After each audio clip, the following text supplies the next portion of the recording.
Jim Bowie, Jim Bowie,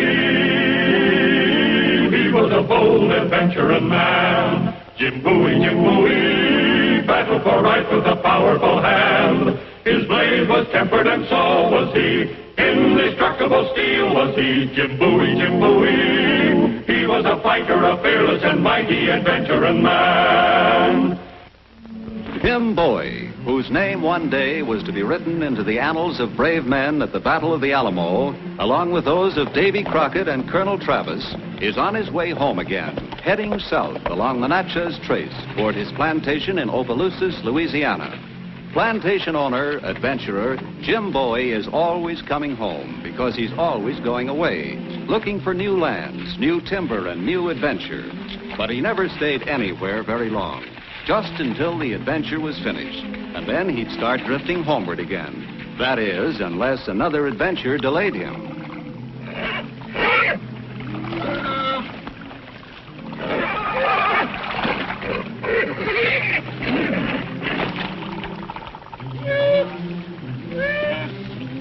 Hey, now, look at this. Hello, Mrs. Bear. Now, you keep away from me now. I'm not hunting bear. You keep away from me now. I got a fine, dependable weapon, which I'll have to use on you if you don't keep away. Go on, go home. Scat. Now, I don't want to shoot you, Mrs. Bear. But if you don't keep away now, I'm warning you.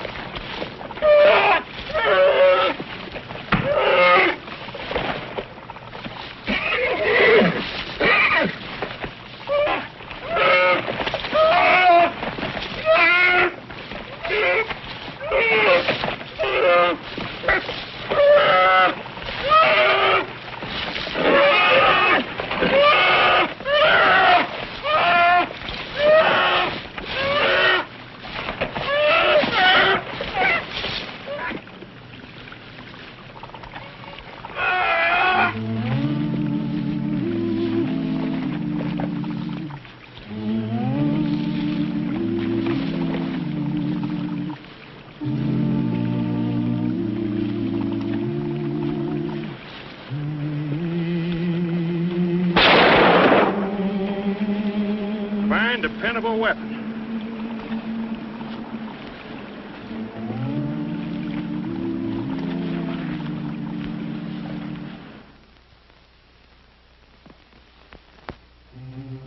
It wasn't the first time a flintlock muzzleloader had misfired and nearly cost Jim Bowie his life. After the encounter with Mrs. Bear, he was determined to have a weapon that would match her claws, a weapon he could depend on. So this is the story of how the blade that was later to be known as the Bowie knife was born.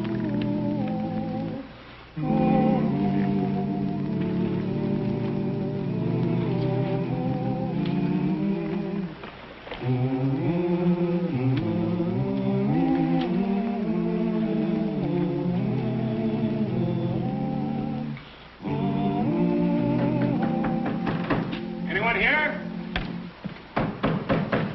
Black? Miss Black? Well, Sam Black don't live here no more, mister. Moved down to the country. Oh. Hey, can you tell me, is there a doctor in town? Yep, traveling doc, over at Yancey's store, making his regular monthly visit.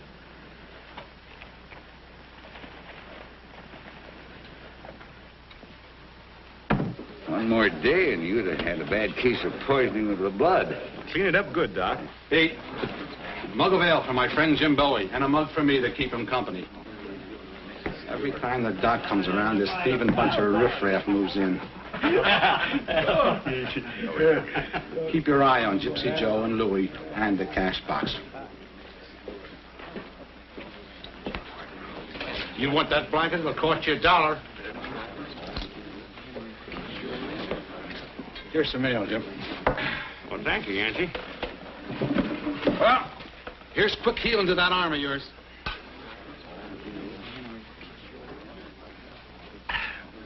Now, what brings you to Yancey's Corner? Timber? Sugarcane land? No, as a matter of fact, I'm on my way home. Just sold some parcels of land up around Memphis. But that isn't why I come here. I'm looking for Sam Black, the steelmaker. You see, when that bear came at me and my gun misfired, I made up my mind right then and there I was going to get myself something more reliable. I was going to get myself a knife. Skinning knife? Oh, I got a fine selection. I got a skinning knife. But I want a special kind of knife. The kind of knife I want hasn't been made yet. That's why I come to see Sam Black. I remember my father used to say he makes the best steel in the whole Louisiana. Oh, he used to, but no more. He closed up a shop a couple of years back, got himself a little farm. Why'd he do that? Well, nobody knows exactly. He just up and moved. I'll tell you, boy. I'm going to give you some ointment and some fresh bandages. I want you to use them. If you don't, you're going to have trouble. Oh, I'll use them, Doc. I'll use them. How much owe you? With the salve, $1. $1? That's a fair enough price. Here you are.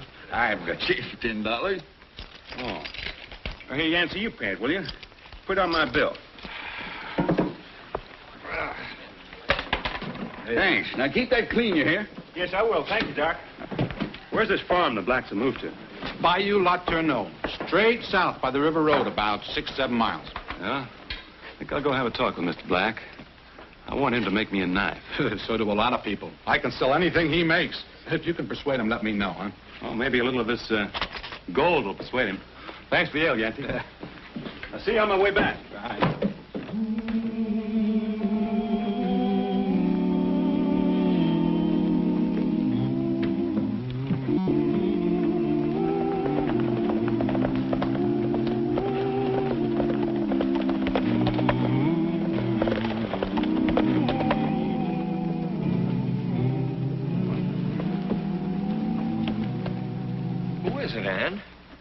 I don't know. Well, you remember me, Miss Black, don't you? I'm Jim Bowie from Opelousas. Don't you remember me? Of course. Mr. Black, it's Mrs. Bowie's boy, Jim. Welcome, Jim, welcome. Hello, Mr. Black. Have you ridden far? From Yancey's Corners. Then you must be tired. I'll get you a glass of Mr. Black's elderberry wine. Oh, thank you, ma'am. Now, you sit right down here with Mr. Black, and I won't be but a minute. How is your mother? Well, she's fine, ma'am. Spanking fine. And your brother Reason? He's fine, too. Mrs. Black, Jim's thirsty. Oh, I'm going, Mr. Black. Oh, my. Women sure do love to talk, don't they? That's what my father used to say. Yeah, that is, when Mama would stop talking long enough to let him get a word in.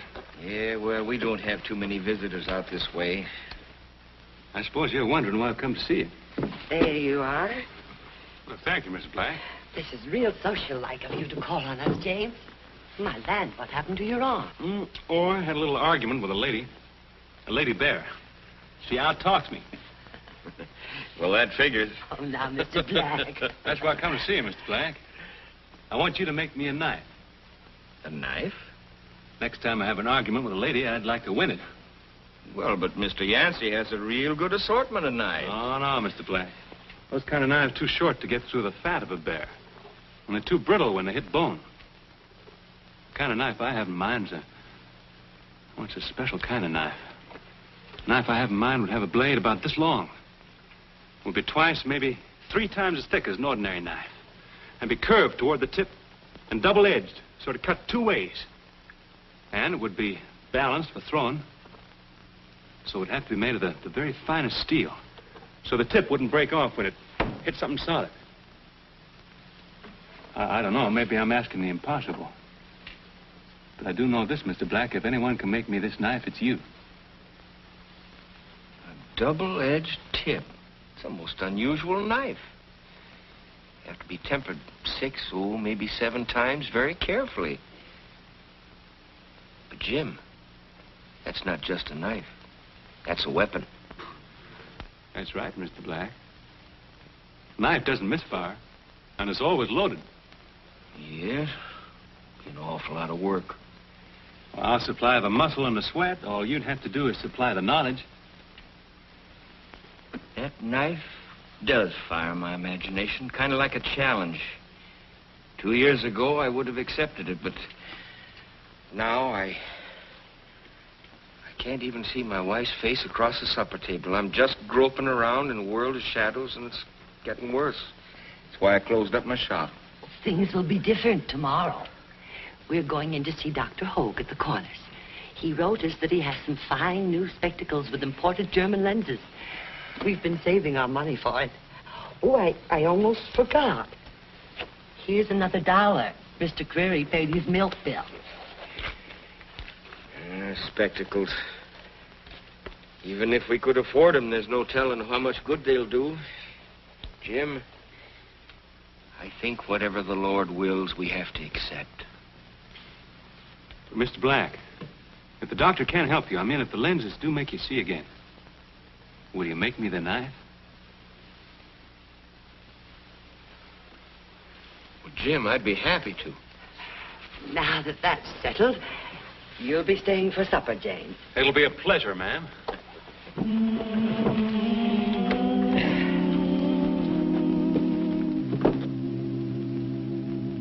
There. That ought to hold you until you get home. Thank you, ma'am. Now, if you have time, I can fix your jacket for you. No, I think I ought to be going now. Wouldn't you like some more coffee, James? Well, maybe just half a cup. Where did you learn to make steel like this, Mr. Black? In the old country. What's the secret? Tempering. It's like a good stew, Jim. It isn't what you put into it, it's how you cook it that counts. I'll get your horse. No, I'll get it. Keep your Finish seat. your coffee. Mr. Black can get your horse. Huh?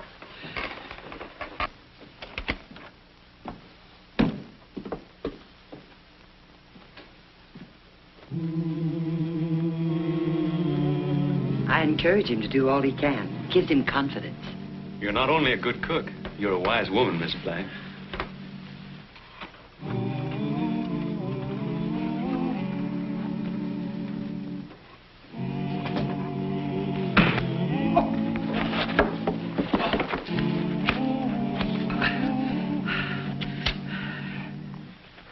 This isn't Bowie. Who cares? His money's just as good. Help! Jim! Help! Help! Jim! Jim, help! Help! Jim!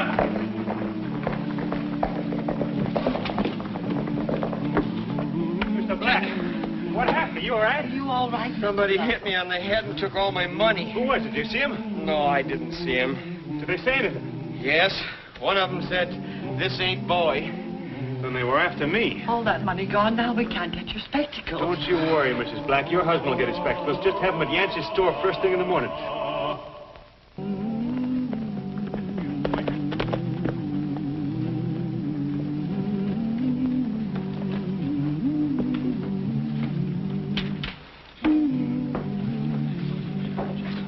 See Mr. Black? Yeah, I saw him. He was beat up and robbed. He couldn't do any work. That's why I come back here. Give me a room for the night, will you, Yancey? Sure. Just sign the book and give me $1. Oh, better make it $2. I paid the doc for you, remember? All right. Take care of my horse, will you? 50 cents more. There you are. That suit you? Well, don't get mad about it. Everybody has to sign. You look like you can't read.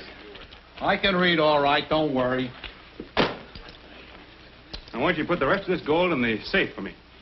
I ain't got a safe. It was stolen. Oh, well, give me a room with a good strong lock on the door. Ain't got no keys. One by one, they just come up missing. This is a fine hotel. You make it easy for thieves, don't you? Well, if you're so scared of getting robbed, just shove your bed against the door. Oh, that's not good enough. Give me a hammer and some nails. I'll nail the door up.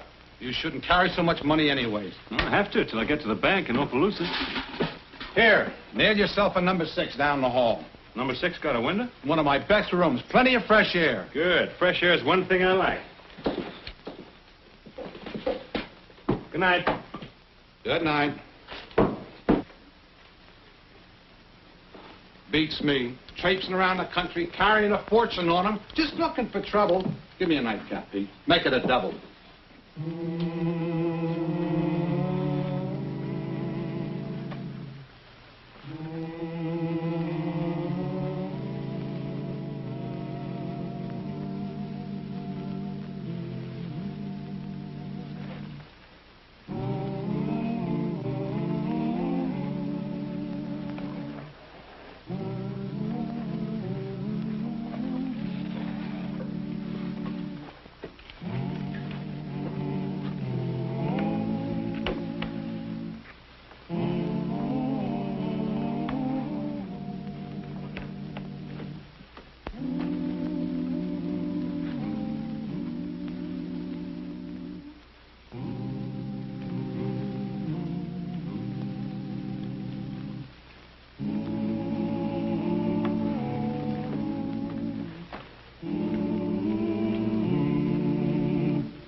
all right, Jim? Yeah, I'm fine.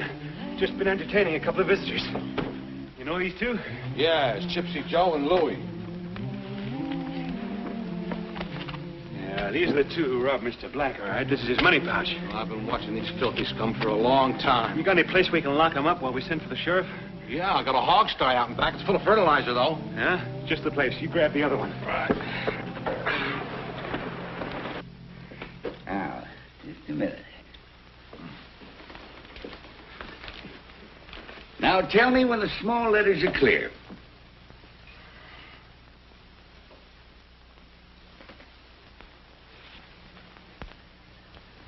Yes, now they are. I-O-E-T-C-E. I tell you, Sam. I don't blame you for grinning, Jim. Looks like you're going to get your knife. Oh, I wasn't grinning at that. You know, you need 2 pairs, Mr. Black. Oh? Yeah, one for close work, one to hand-on, and another pair for distance. Mr. Black, can you identify these 2 gentlemen here at the county? Of course I can.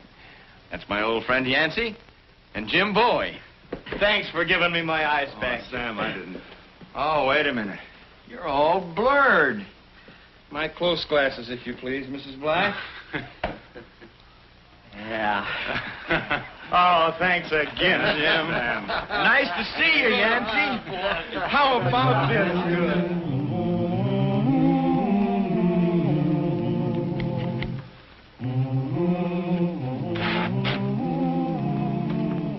The balance should be about there, throwing.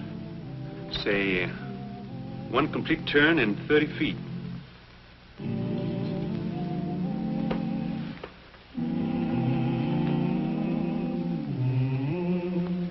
Light the forge, Jim. Yes, sir.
Perfectly fine.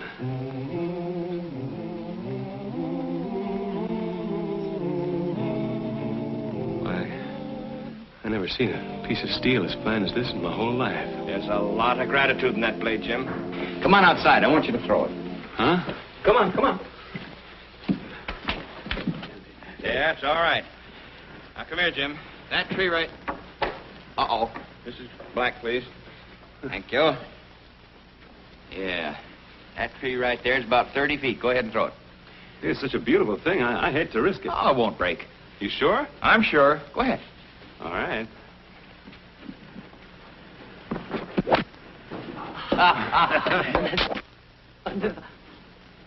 Both their knives are in the tree, mister. Now we're even. It's Gypsy Joe and Louie. They broke out. Joe, your quarrel's with the sheriff. My quarrel's with him, Yancey. I got a welt in the back of my head to prove it.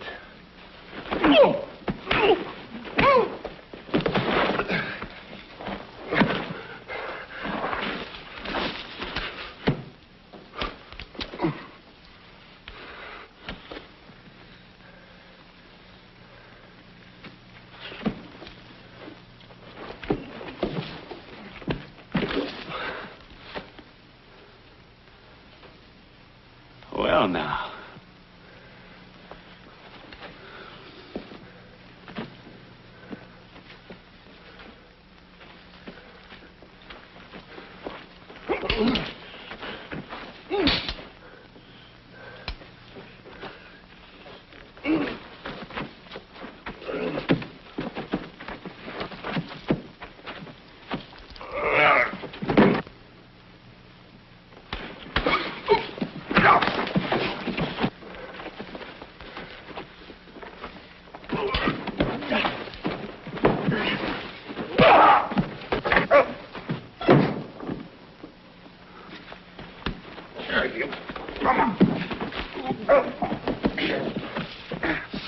Yeah, I'll take that, Yancey. Come on, you two. Back to the hog stand. And Yancey, will you keep him there till the sheriff gets here? Oh, it worked fine, Black. Just fine. Yeah, there's just one defect. Which I'll remedy right away. Come, Mrs. Black.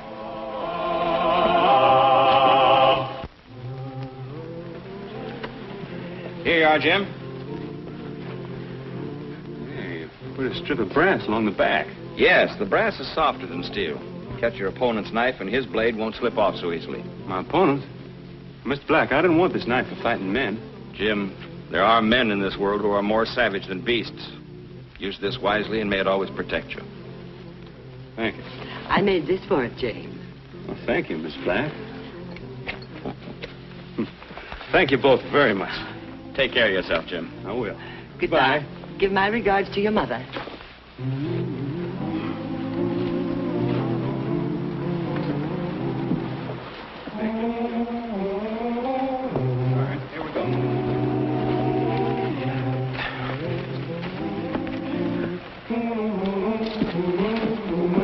This is the true story of how the knife was born.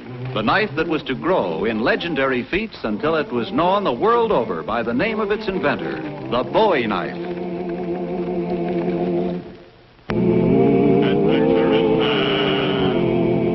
Adventure in man, Jim Bowie, Jim Bowie.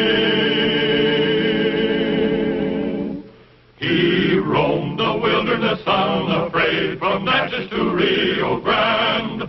With all the might of his gleaming blade, he fought for the rights of man. Jim Bowie, Jim Bowie, he was a bold adventuring man. Jim Bowie, battled for right with a powerful hand. His blade was tempered and so was he. Indestructible steel was he. Jim Bowie, he was a fighter, a fearless and mighty adventuring man.